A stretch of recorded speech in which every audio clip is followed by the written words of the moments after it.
Hello everyone, today I'm going to be going over a chill lo-fi project that I just whipped up together in about an hour. So I'm going to be going over that, giving you a free download and everything else, everything you need to make some chill beats. But before we get into it, make sure you leave a like and subscribe. So basically what we're going to do, I'm just going to go through the layers at first, and there's also kind of a variation which is cool because you can use this with vocals or without vocals. It's pretty sweet. So right now I have the BPM at 100. Okay, usually lo-fi is slower than this, but it's okay. It just, you know, whatever, it don't matter. If it's chill, it's chill, you know. So basically what I did was first created a pad, which are kind of like chords except like lighter. They're not as strong. So here's what they sound like. I have two of them. They both kind of sound the same. They just kind of layer together. I know they're kind of quiet, but so it's almost like a ethereal kind of ambient noise. But yeah, so one of those is in Silent, so you would need that, and Nexus as well. If you don't have like one of those, it's okay. You can just use one, make it a bit louder. I just like to layer things. It's kind of a general thing you'll notice here. But anyway, on top of those, I have just this little synth plucky thing. Here's what that sounds like.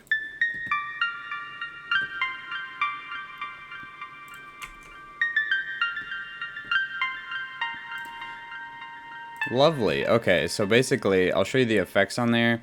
It has a sausage fattener. You don't need to use this, but it was so quiet that I had to add it, but you don't need it. You can literally just crank up the volume if you want, or use like that one, like a bit crusher or something. You could use that as well. And then I use this EQ preset. That's, I think it's Old Telephone is the one I'm using at the moment.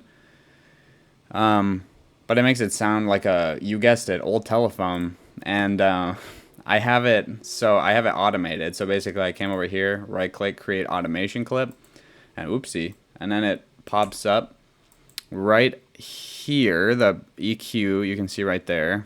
So basically I have it at about 50%, and then it'll not sound so much like an Old Telephone as it gets into like the main kind of beat droppy part. Another thing is I just have a general EQ so that it doesn't destroy my ears when I listen to it, because sometimes these big reverby sounds can be very heavy in the mid section, and it will, I don't know about you, but it completely wrecks my eardrums whenever I hear some like really non-EQ, like really big and like vibraty stuff. Anyway, I also have a filter. So this is a free filter. Where did it go? Okay, so I have a filter on the pads. This is a free filter plugin. It's called Tom Low Pass Filter. I don't know if you can find it anymore. I know it was on this like weird, like just this dude's website basically. He had a couple free plugins, and this filter is really awesome.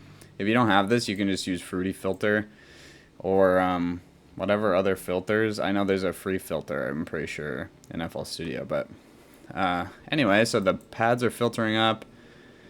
And then there's some vocals under here that are also filtering up, but I will just show you what it sounds like with the vocals later, because it doesn't really make you know, not a huge deal. And I have these like various lo-fi record scratchy kind of sounds. So there's that one, and then there is this one as well. Okay, so basically this first section is just it kind of building up slowly with the lead and the pads, or the like chords. Then here there's just a bass line. This is just a sub bass, very simple bass here. Okay. And the lead doesn't change, the pads don't change, very simple. I added a cymbal transition here. This is a hi-hat, just a hi-hat loop. There's sirens outside, don't worry about it though. It's fine, don't worry about it. Okay, so just a hi-hat loop. I didn't use like a full drum loop. Like I didn't use that over there either. But, so basically there's just a hi-hat loop and a clap and a drum kick. And I did sidechain this. I would say you almost don't have to sidechain a lo-fi song if you don't have that many elements, because it doesn't really sound muddy when you're putting it together here. But you can, like, I sidechained it just a little bit, as you can see, which just means that it leaves more space for the drums, so you can hear the drums more distinctly. Like, the drums don't, like, they don't, like, blend in. You can clearly hear the drum kick and the claps. But yeah, so I'll go through this kind of intro section here, just so you can hear it.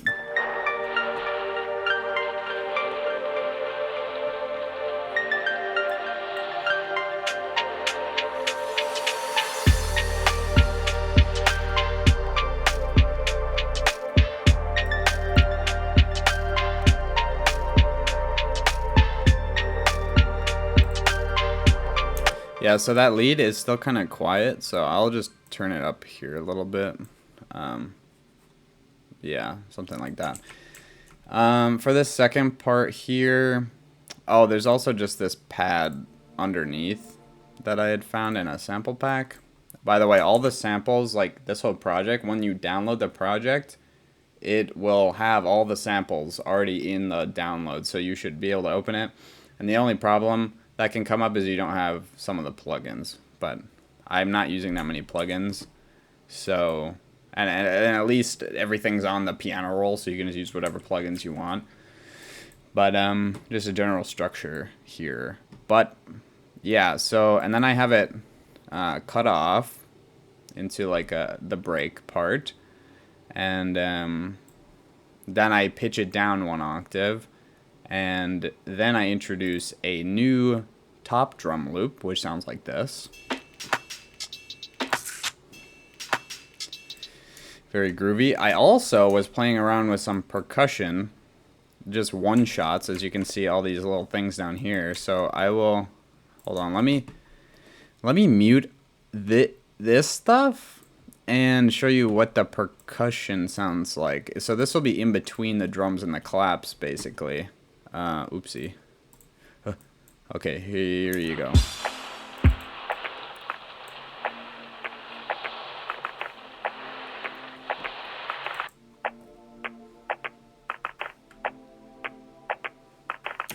Alright, so that is that. Wait, oh no, what did I just do? Why did I undo so many things? Wait, redo, undo. No, I'm good. I think we're good. Anyway, so those are it kind of, when you add percussion like that in between the kicks and the claps, it makes it more groovy, and it fills in the space more. I also just have a little crash, and yeah, that's it. That's it, man. So you can hear what that sounds like.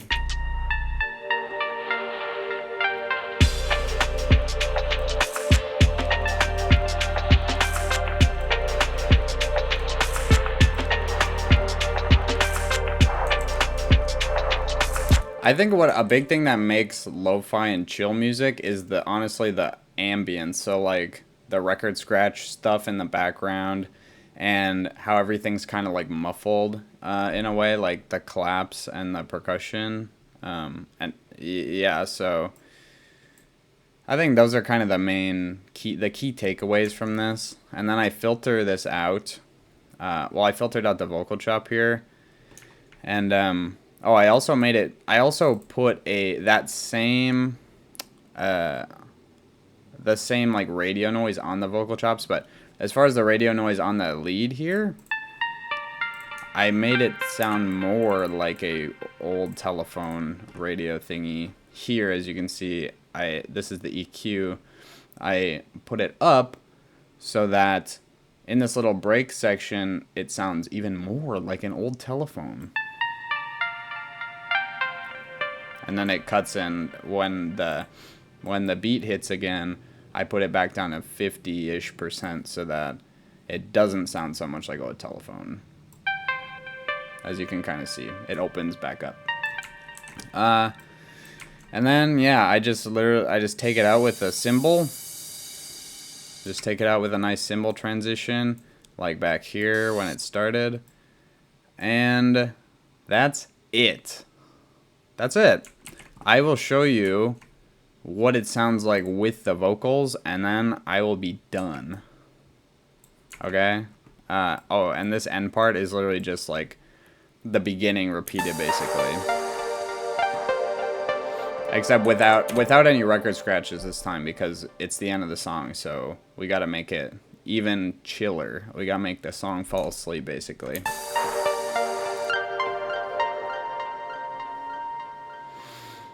So there you go.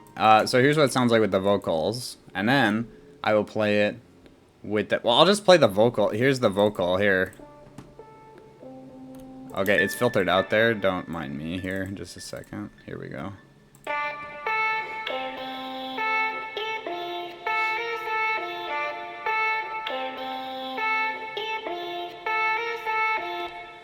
So one thing to point out, I had to edit this sample a bit, this vocal chop, because first of all, you can see it was originally in 140, so it sounded like this. Okay, so what you would do in a case like this is hit time, hit auto detect, type in the BPM, which was 140, and then go over here to mode and hit auto, and it'll automatically fit it to your project BPM, which in this case is 100. Also, all of the patterns on here are in A sharp major. So, and this vocal is just in A major. So basically, I just pitched it up 100 cents, as it shows up in the top corner up there.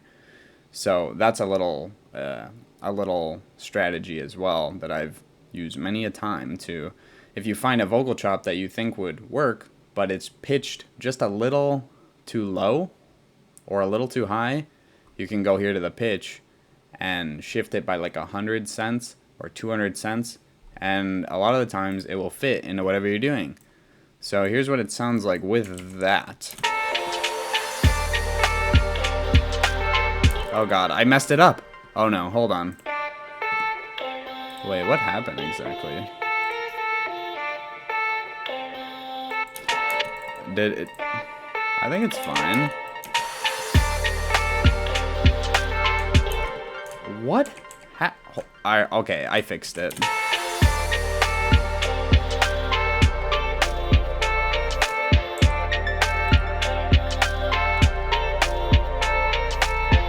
And then I pitched it down for the second part, just like the lead.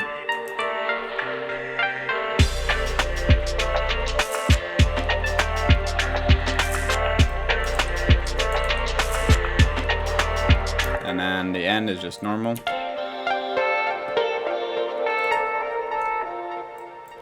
And also there's a little bit where I wanted to make it longer, so I literally just cut it at the end. So I wanted to make this end part longer, like stretch out, so it sounded more clean at the end. And so basically I just sliced it with the slicer, and then you come up here, make it unique, and then you take it and you just stretch the time out, and it'll just stretch it so it sounds, it just like carries out more, so it doesn't cut off right away like how it would back here. So yeah, that's it. So hope you enjoy. You can download the project in the description. If you enjoyed, leave a like, subscribe to the channel, and I will mute my mic so you can just listen to this finished project without the vocals. I will cut them out for the purpose of showing that. So let's have a listen.